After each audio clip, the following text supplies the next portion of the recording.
Now there is another concept. Whenever you want to see where the market is heading on a bigger time frame, you can check this. I have opened daily time frame. You can open daily time frame, weekly or monthly.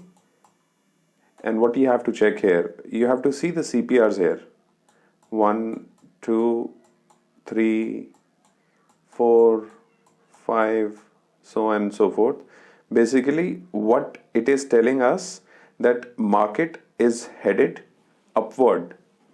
For example, let's say this thing is not done yet, it's not made, but this CPR will be made straight away for 1 month. So this indicates that this CPR is above this CPR.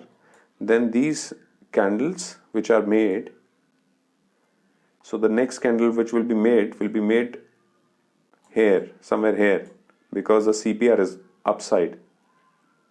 There is a possibility. So whenever you see a ascending CPR, indicates market going upside. Similarly, in this one, when you see a downtrend in CPR, they also indicates market is going downside. You have to see this in your analysis on a bigger time frame. Ascending CPR means bullish market showing uptrend move in the market. CPR sequence downwards on daily time frame means bearish trend.